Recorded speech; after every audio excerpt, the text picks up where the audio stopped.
Buenos días, episodio 28 de Diálogos con Álvaro Cedeño. Aquí Álvaro Cedeño y Álvaro Cedeño les saludan. ¿Qué tal estás, papá? Muy bien, muy bien. Ok, me alegro mucho. Hoy queríamos seguir hablando un poco de manejo de incertidumbre y tal vez lo que queremos es aplicar el tema del manejo de la incertidumbre a esta circunstancia tan particular que estamos viviendo en Costa Rica en este momento, donde estamos a las puertas de una negociación con el Fondo Monetario Internacional para, bueno, para evitar caer en default, en el pago de préstamos, en el pago de la deuda internacional, de la deuda doméstica también. La situación fiscal es apremiante, el escenario político es complejo, la pandemia sigue generando un enorme impacto en la salud y eso repercute en la economía. El desempleo se ha duplicado de una cifra que ya era muy alta a inicios del año de 12% y ahora en septiembre hemos llegado al 24%, más un 24% adicional de subempleo. Yo creo que estamos viviendo una transformación que va a determinar, bueno, tal vez los próximos 40 años de la historia de este país, así como la crisis de 1980 representó una transformación que nos ha durado 40 años. Pensando en eso, en cómo vamos a ser recordados desde el futuro, ¿cuál sería el mejor papel que deberíamos desempeñar nosotros como ancestros de esos costarricenses que van a estar acá dentro de 40 años? Y por ende, ¿cómo debería de ser esa negociación con el Fondo Monetario Internacional?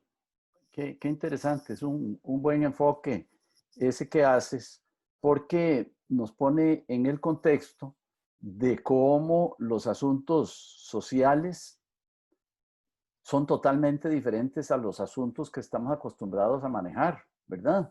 Si, si corriendo me estresé un músculo, pues por la tarde tomo un antiinflamatorio y esperaría que mañana esté resuelto el problema del músculo.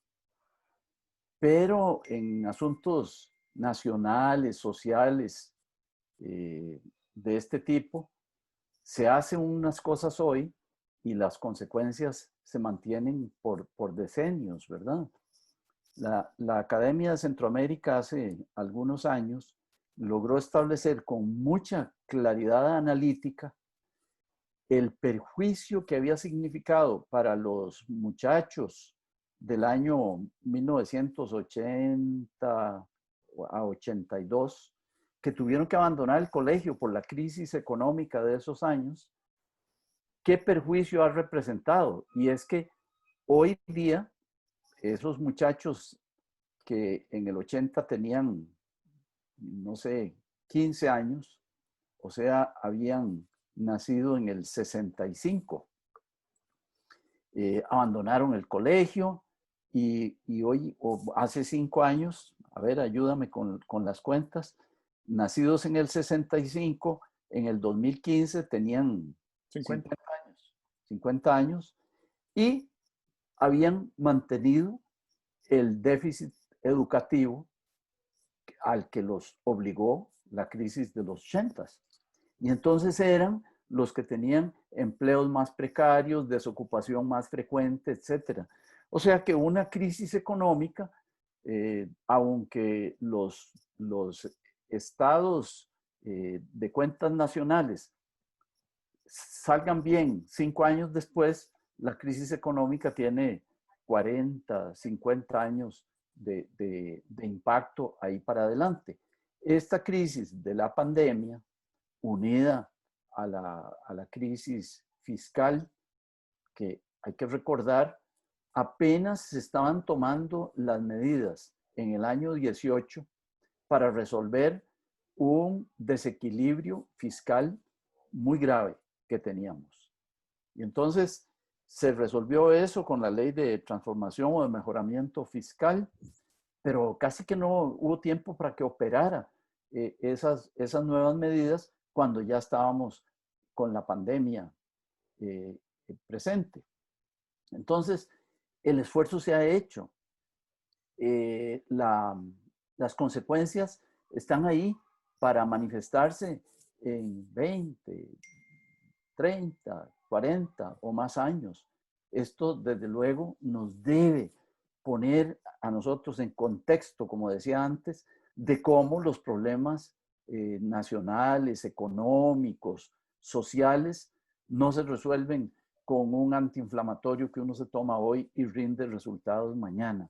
Y eso debería darnos una especial presencia de ánimo, una especial actitud para manejarnos en estos asuntos, porque todos los días estamos acostumbrados a que si algo se aflojó, socamos la tuerca y ya se reparó, pero estos asuntos tienen un retraso en los resultados y un retraso en las consecuencias sobre los cuales no tenemos experiencia, porque a veces hay generaciones que nunca han tenido la experiencia de haber visto una crisis socioeconómica y creen que se pueda resolver simplemente dándole vueltas a la tuerca.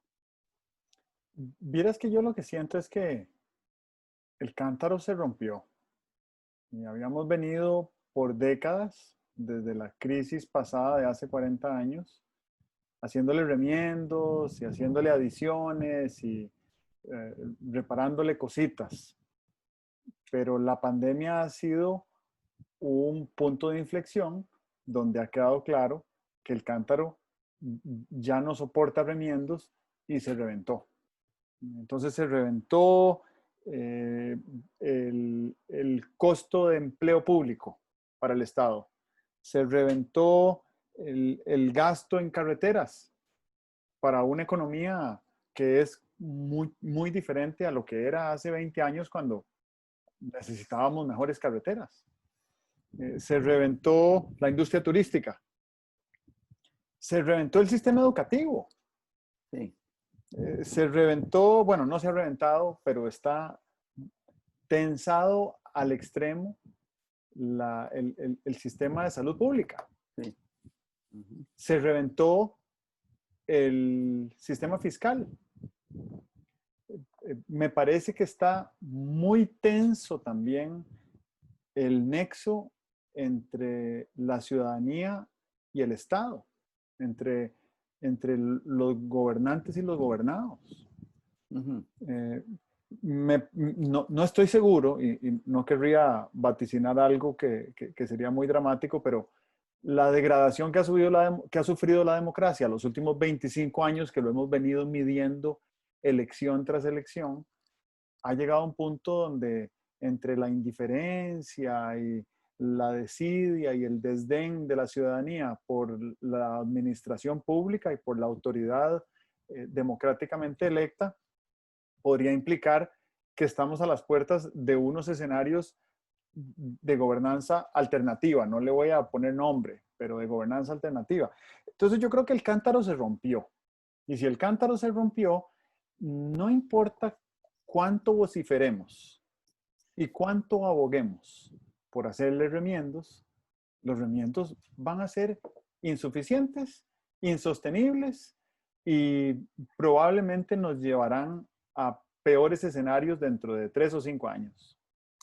Así que esto, lo que estoy diagnosticando, es una oportunidad única en la historia del país, justo en nuestro año 200 de vida independiente, para hacer un borrón y cuenta nueva y ver de las cenizas qué podemos utilizar para construir un andamiaje o una infraestructura estatal, sociopolítica, económica, que nos aguante, tal vez no otros 200 años, pero sí otros 40.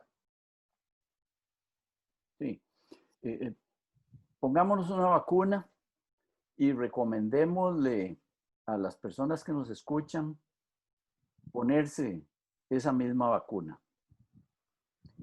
Hay una obra de Gutiérrez Mangel, yo no me acuerdo si es Puerto Limón, no me acuerdo, pero con base en eso dio lugar a que se escribiera una obra de teatro que se llama, mejor no te digo cómo se llama, lo decimos después, Es una obra de teatro de una persona que estaba desarrollando un proyecto bananero privado en la zona atlántica y su esposa. Y estaban ahí, no sé, en los años 30, ¿verdad? Luchando contra esa adversidad de la zona atlántica, no solamente el clima, sino la lejanía, la dificultad de comunicación, etcétera, ¿verdad? Y el hombre aquel era bien batallador. Federico se llamaba el protagonista, bien batallador, poniéndole cara a todas las dificultades que había, estas que he mencionado, y a las dificultades de la compañía bananera, que a veces les recogía el banano y a veces no les recogía el banano arbitrariamente y tal y cual. Y aquella mujer tenía un temperamento menos optimista que el de su esposo, y iban hablando de las dificultades, y una vez en un momento cumbre de la obra de teatro, ella le dice, después de una conversación de las dificultades, le dice: murámonos, Federico. Así se llama la obra, murámonos, Federico. Lo que no podemos hacer nosotros en ningún grado,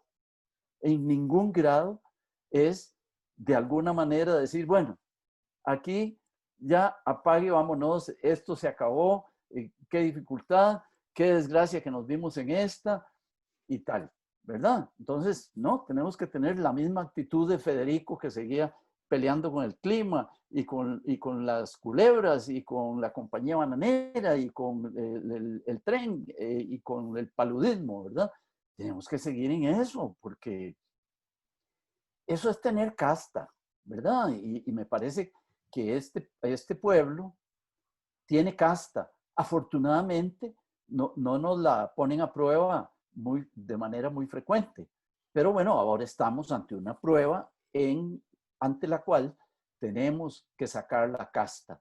Esta es una vacuna que creo que conviene que nos pongamos los que opinan, nos pongamos los políticos, los jerarcas de los partidos políticos, etcétera, porque vamos a necesitar esa casta, porque los problemas, como tú dices, la complejidad de este problema es muy singular.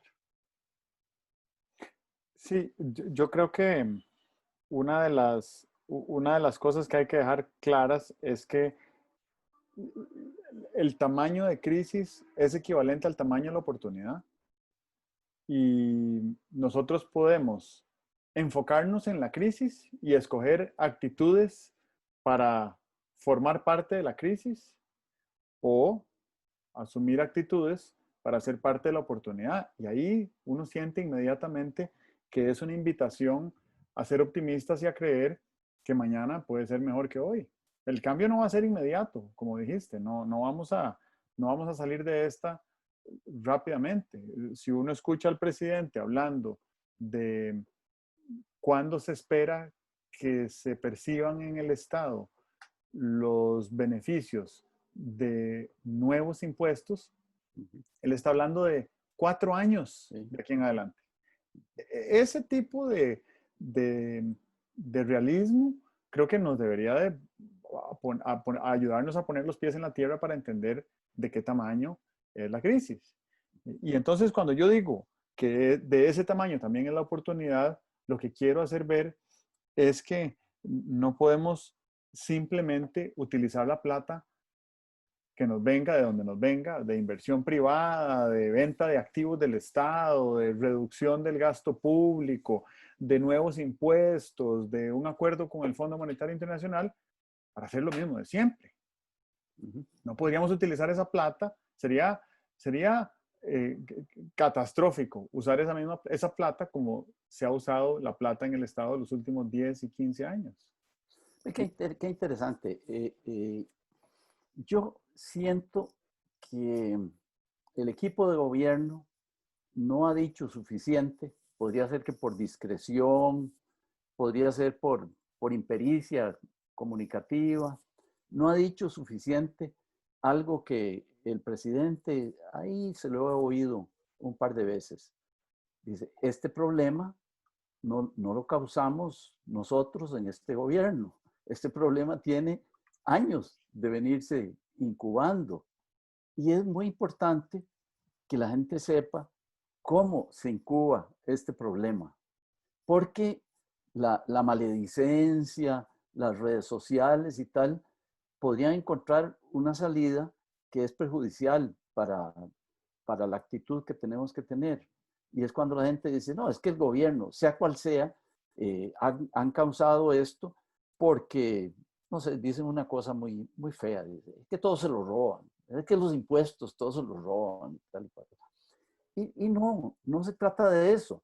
Hay una culpabilidad, a mí me parece que hay una culpabilidad de las personas que han tenido roles protagonísticos en los gobiernos, quién sabe, 4, 5, 6, ahí para atrás. Y es que aquí lo que ha operado es algo que Nikita Khrushchev llamaba el efecto salami, ¿verdad? Aquí nadie agarró un salami y le causó un daño al gobierno. Aquí de tajadita en tajadita le fuimos haciendo efectos negativos a las finanzas públicas. ¿Qué quiero decir? Bueno, una huelga de un determinado servicio público consiguió unas ventajas salariales. Allá otra huelga consiguió otras ventajas salariales. Una huelga consiguió una vez lo que se llama un ligamen entre los sueldos de todo el mundo, de todos los empleados públicos y los sueldos de un determinado sector. De manera que cuando a un empleado del último nivel de la escala le mejoras el sueldo en el sector público, en ese sector de empleados profesionales se mejora automáticamente el ingreso de todos. Bueno, eso no se hizo en un solo gobierno, ni se hizo ante un solo ministro de Trabajo. Se fue haciendo en varias instancias, simplemente porque a nadie le gusta enfrentarse a la posibilidad de una huelga. Y ante el temor de la huelga, se cedía una tajadita de salami, otra tajadita de salami, y en este momento nos hemos encontrado con que lo que tenemos es el mecatillo y un cabito de salami que no sirve para mucho. Entonces, tenemos que ser muy justos en entender que a este gobierno, digo decir que a este gobierno le tocó que le explotaran las circunstancias. No, voy a decirlo en positivo. Este gobierno asumió la responsabilidad de enfrentarse a esta cosa, ¿verdad? Y para eso fue la modificación fiscal del 2018. Eso lo tenemos que tener muy claro, porque si reconocemos la buena voluntad del gobierno, tendríamos una actitud distinta a la hora de evaluar toda esta propuesta que tiene que llegar a ser base de discusión con el Fondo Monetario. Claro, y yo creo que aquí también necesitamos exigirle al gobierno que dentro del ejercicio de liderazgo que está realizando, también imprima visión a su quehacer. Porque los problemas que estamos discutiendo son los problemas del pasado. Estamos discutiendo cómo estaba la situación del país ayer. No estamos discutiendo a dónde creeríamos o querríamos que estuviera el país en el 2025 y en el 2030. Va a ser una década muy complicada por múltiples razones, domésticas e internacionales. Incluso algunas razones que son de índole ambiental, climática, que uno ni siquiera podría señalar al responsable y decir, arrégleme esto, o hasta que usted no lo arregle yo no voy a estar mejor. Tenemos esa responsabilidad. Y habiendo dicho eso, yo creo que es importante mencionar que una de las enormes ventajas que vamos a tener como país por los próximos 10 años es que supimos los últimos 40 años invertir lo que había que invertir en capital natural. Entonces aquí no va a faltar agua, no va a faltar tierra fértil, no van a faltar especies polinizadoras, no debería faltar comida. Y digo debería porque hay gente con hambre, a pesar de que vivimos en un país comestible, y eso es un poco una especie de ironía que necesitamos resolver a cortísimo plazo para que nadie en este país se desnutra ni se muera de hambre. Entonces, cuando yo digo de qué tamaño es la oportunidad, yo digo, bueno, vamos a ver si estamos invirtiendo. Así es como yo lo veo. Le estamos pidiendo al Fondo Monetario Internacional 1.850 millones de dólares, que es un monto idéntico, otros 1.850 millones de dólares que este gobierno ha decidido gastar en carreteras de asfalto. Cuando la pandemia nos ha dejado clarísimo cómo se ha digitalizado la economía del planeta. Y Costa Rica no es la excepción, somos uno de los líderes en exportación de servicios digitales. Dentro de 5 años, la exportación de servicios digitales podría ser más valiosa en términos económicos que la industria turística del año 2019. Entonces necesitamos asegurarnos de que las carreteras sobre las cuales va a viajar el valor económico que creamos aquí en Costa Rica tiene que estar en su lugar. Y eso quiere decir infraestructura para la conectividad a Internet inalámbrica. Para eso hay plata en el SUTEL, hay plata en Fonatel. Si hablamos de educación pública, hay plata en el MEP, muchísima plata para conectividad. Y hay soluciones que tampoco son las soluciones del pasado, son las soluciones del futuro. No nos vamos a poner a tratar de llevar Internet de banda ancha a todas las escuelas como se hacía en el año 2010. Tenemos que hacerlo como se va a hacer la conectividad en el año 2030, que son tecnologías que ya existen, y buscar invertir en eso para que tengamos la posibilidad de avanzar, de ser pioneros, de atraer inversión extranjera, de estimular la educación en la economía digital. Necesitamos que esa visión sea imprimida al ejercicio de liderazgo que realizan los jerarcas del país, los públicos y también los privados. Eso tiene, tiene muchísimo impacto. Tú lo dices de manera muy interesante. La crisis está causada por cosas del pasado, pero la solución de la crisis no hay que hacerla solo mirando al pasado, porque el futuro será distinto. Y entonces lo ideal sería diseñar una salida de la crisis que a la vez que resuelve el problema, se ajustara con ventaja al nuevo futuro, ¿verdad? Eso me parece a mí que es un elemento de diseño básico de la solución, ¿verdad? Claro, uno ve que una crisis muy aguda lleva como a la búsqueda de una solución urgente, ¿verdad? Es lo que llama el pueblo, agarrarse de un clavo ardiendo, ¿verdad? Agarrarse de un clavo ardiendo. Es decir, tengo un problema tal que me agarro de cualquier cosa y me agarré de un clavo ardiendo y no me sirvió de apoyo.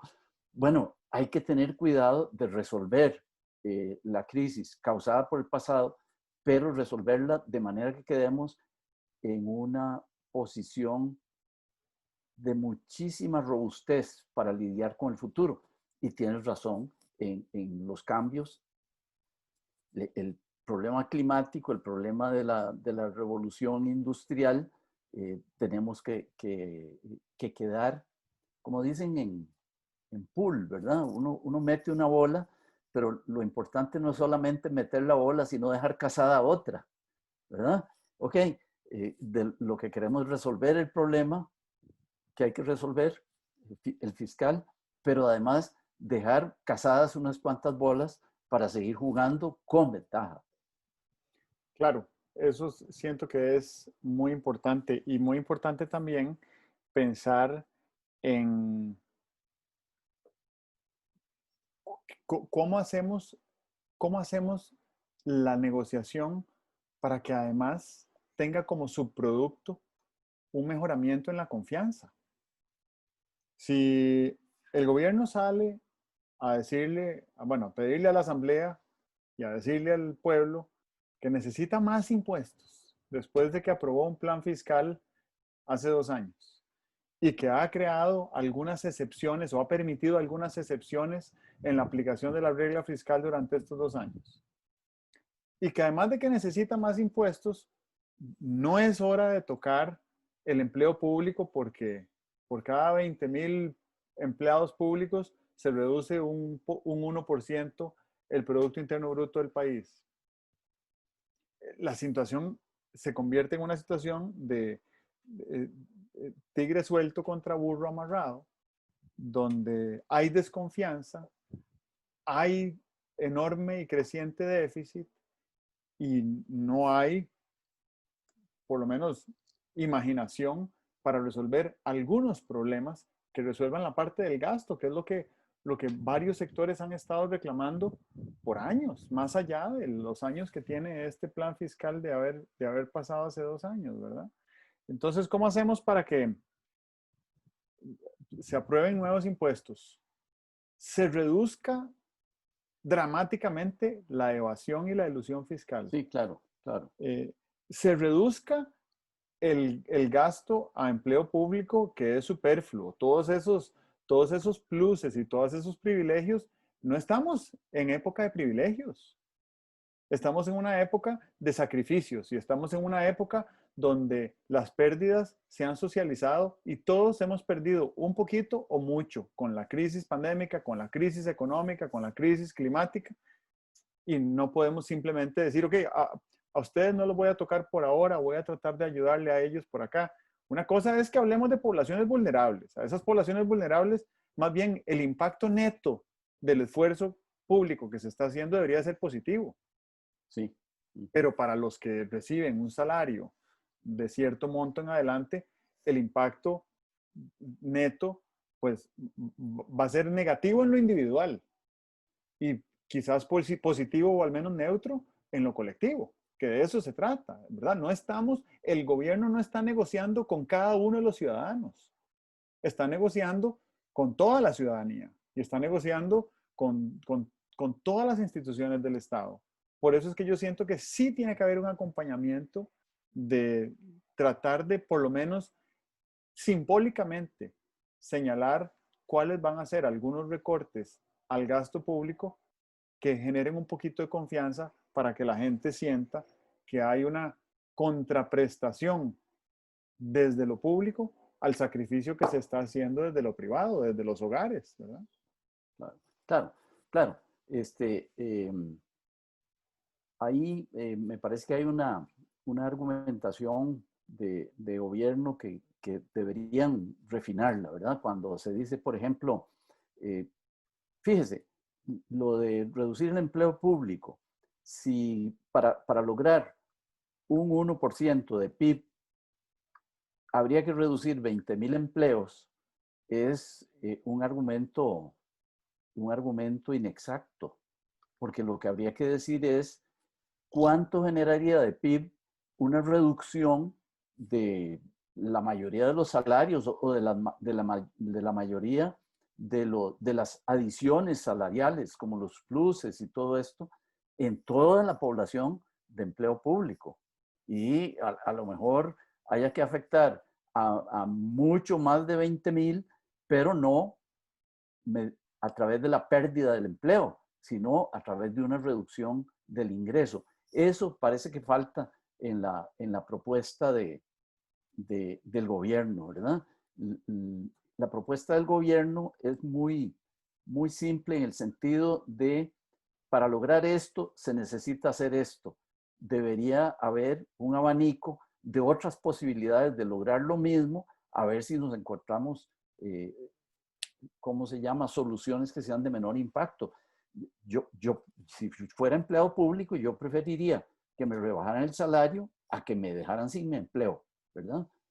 Y desde luego. Entonces, hay unas soluciones que son más viables que otras. Eso falta. Claro, eh, el asunto es tan complejo, el número de variables que hay que tocar es tal que yo supongo que en el proceso de discusión y de preparación para la propuesta definitiva del fondo, irán surgiendo estas cosas. Lo que uno no puede decir, ese plan no sirve o ese plan está muy bueno. El plan está ahí y creo que el gobierno lo planteó con esa intención para que pudiera ser mejorable y mejorado. Y entonces, bueno, lo que hay que hacer es mejorarlo y creo que tiene cosas que deben ser mejoradas. Hay cosas de altísimo costo político, ¿verdad? Por ejemplo, hoy en día la gente sabe muy bien que hay ineficiencias en el cobro de los impuestos y que hay exenciones, ¿verdad? Entonces, eso tiene que ser atacado porque políticamente es de una imagen terrible. Decir, no, esto, miren, lo vamos a posponer o no le vamos a entrar de manera totalmente fuerte porque es más rápido poner un impuesto. Siempre poner impuestos tiene una tentación y es la tentación de que la recaudación sea muy sencilla. Es sencillísimo ponerle un impuesto a las transacciones. Pero ya has visto todas las críticas que se han hecho de doble imposición, de efecto cascada que tiene el impuesto a las transacciones. Entonces, si bien es cierto, es muy fácil de recaudarlo, ¿eh? Muy fácil recaudarlo, pero tiene una serie de dificultades en sus consecuencias.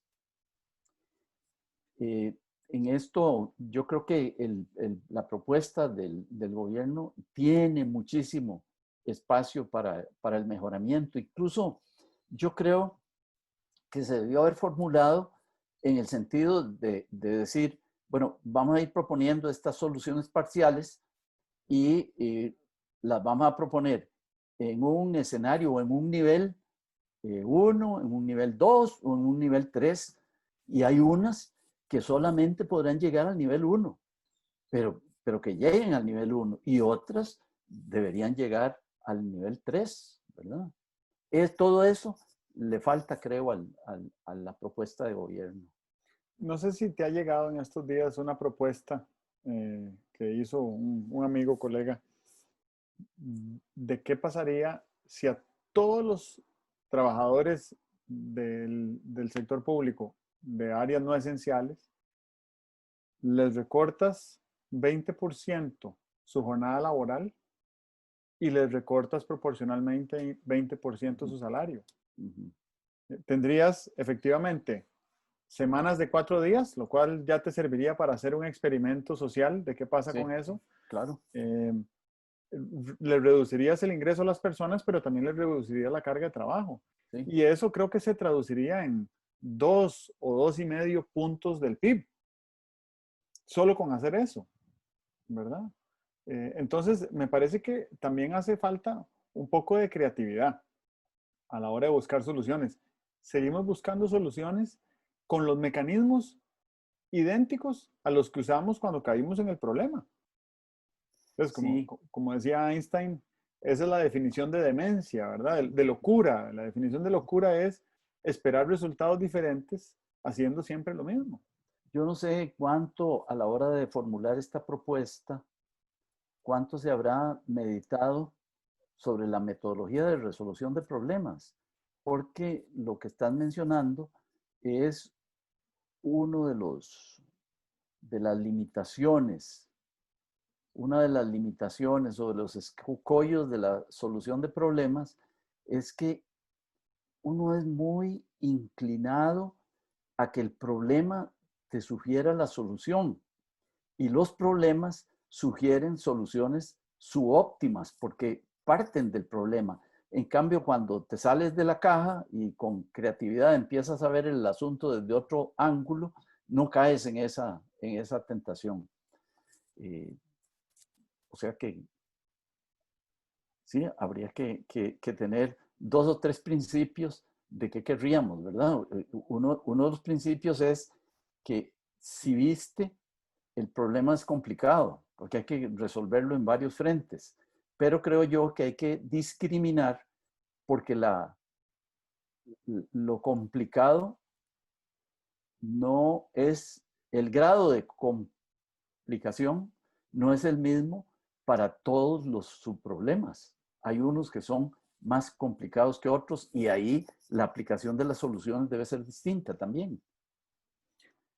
Fíjate que me estaban contando que hay un esfuerzo por construir infraestructura para que algunas entidades del Estado puedan dejar de pagar alquileres que han pagado por décadas y entonces que ahí el Estado pueda recortar gastos Sí. a largo plazo. Y que cuando estaban hablando con un ministerio, el ministerio les dijo que ellos necesitaban 40 metros cuadrados por funcionario. Y los arquitectos dijeron, 40 metros cuadrados por funcionario. Una casa por funcionario. Una casa por funcionario. ¿Por qué tanto espacio? Dice, es que tenemos muchos archivos de papel. Ajá. Entonces ya te das cuenta ahí de la dimensión del problema. Es un problema que viene acarreándose, ahí debe haber archivos documentales Sí. desde los años 80, 90, ¿verdad? Mientras que hay una empresa transnacional que trabaja en el país y ha invertido muchísimo a lo largo de décadas también y tiene una gran cantidad de empleados. Di que tiene 6,000 empleados en el país. Y esos 6,000 empleados trabajaban en 3 edificios. Y de repente un buen día anuncia que va a devolver uno de esos edificios que tenía alquilado. Entonces el dueño le dice, uy, ¿qué pasó? No, ni siquiera fue el dueño, fue el ministro de Comercio Exterior. Le dijo, ¿qué pasó? Está reduciendo su capacidad productiva. Dice, no, es que tengo 6,000 empleados, pero quiero tener nada más 4,000 plazas de trabajo, 4,000 estaciones de trabajo, para que nadie tenga puesto fijo y todos interactúen con todos, porque de ahí brota la innovación de la cual Sí, se nutre nuestra empresa. claro. ¿Verdad? Entonces, la lógica es totalmente contraria. De 40 metros cuadrados por empleado a nadie tiene estación de trabajo fija. Aquí Sí. está su computadora portátil y su gafete para que cruce cualquier puerta que necesite. Entonces, siento que ahí necesitamos aprovechar esta crisis para que nuestro Estado y nuestras instituciones públicas dejen de ser instituciones públicas obsoletas y las seguimos chineando y las seguimos arrastrando a pesar de que son obsoletas. Sí. Y es que tampoco las podemos soltar porque implica costos soltarla, costos políticos, costos financieros. Pero no hay mejor oportunidad que esta, no hay mejor oportunidad para como una crisis para decir, me deshago de esto, me deshago de estas instituciones públicas que me generan más costos que beneficios, o me deshago de estos lastres, o fusiono estas instituciones estatales, o tercerizo, contrato por medio de la contratación de obra pública diferentes gestiones que para el Estado son muy costosas de hacer, ¿verdad? La Caja Costarricense del Seguro Social es la mejor entidad para lavar sábanas. ¿O habrá una entidad mejor para lavar sábanas que Claro, sea menos costosa para lavar sábanas? ¿Y claro. cuántas sábanas tiene que lavar la caja todos los días? Ujú. Entonces siento que hay que pensar fuera de la caja, pero además pensar fuera de la caja como si estuviéramos volando en el aire. Sí, Y sí, sí. decir, vamos en vuelo, el avión está averiado, no tiene reparación y tenemos que construir un nuevo avión en pleno vuelo. Ese es el nivel de desafío ante el que estamos, ¿verdad? Necesitamos pensar con ese grado de urgencia y con ese grado de, de ingenio y de innovación y de creatividad, porque de lo contrario vamos a seguir, como decía don Julio Rodríguez, que en paz descanse, vamos a seguir con el nadadito de perro. Y yo no sé si el nadadito de perro indigna a alguien, pero a veces a mí el nadadito de perro me indigna muchísimo. Claro, vamos a ver, el nadadito de perro a mí me parece que nos perjudica porque nos impide llegar a ser todo lo que podríamos ser, ¿verdad? Sí, yo estoy convencido de que este país tiene unas características como para estar obteniendo unos resultados mundiales, locales, mucho mayores de los que está obteniendo.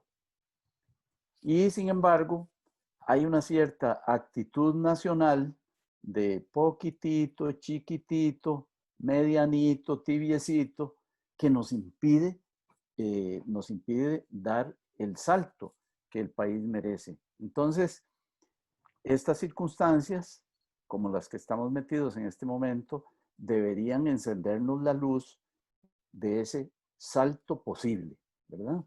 De ese salto posible. La otra cosa que sobre lo que estabas comentando, que a mí me parece que es muy importante, estamos a toda carrera, no digo yo que superficialmente, pero a toda carrera intentando poner una propuesta para que el fondo la conozca. Y hay unas cosas que uno diría, bueno, estos esfuerzos, por ejemplo, de mejora de la eficiencia, en el uso del espacio, en el diseño de los procesos y tal, hay ahí posibilidades de reducir el costo de operación de la administración pública. Pero nadie va a recomendar en este momento que se ponga en marcha un proyecto para buscar esas economías. Uno podría exigir que se ponga en marcha una búsqueda como dicen, frutas maduras y que estén bajitas para agarrarlas. Pero debe haber, además de las frutas maduras y bajitas, otras que estén ahí que podrían transformar el costo de la administración pública. Y no se va a poder meter eso en un proyecto ya, pero sí deberíamos dejar claramente establecido el compromiso de, en cuanto se firme el acuerdo con el fondo, tener un plazo para obtener resultados de esas frutas maduras, pero que están todavía fuera del alcance, ¿verdad? Claro. No vaya a ser que la dificultad de haber llegado a un acuerdo con el fondo nos hiciera respirar y decir, bueno, ahora olvidémonos de esta vaina durante 8 años. No, no debe ser. Yo creo que la crisis hay que tomarla como una oportunidad, como has dicho en muchas oportunidades, tomarla como una oportunidad y seguir corriendo con la misma velocidad hacia otras metas, que no sean simplemente resolver la emergencia.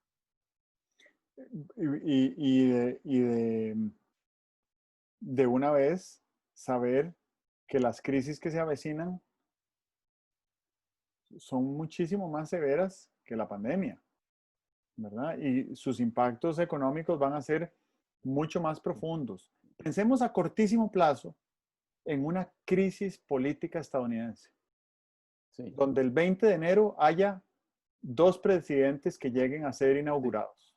sí, Una crisis política de esa dimensión en un país como Estados Unidos, para un país como el nuestro, que es tan dependiente de Estados Unidos en destino para exportaciones, en atracción de inversiones, en fuente de turistas, nos complica la vida por el resto de la década solo eso, ¿verdad?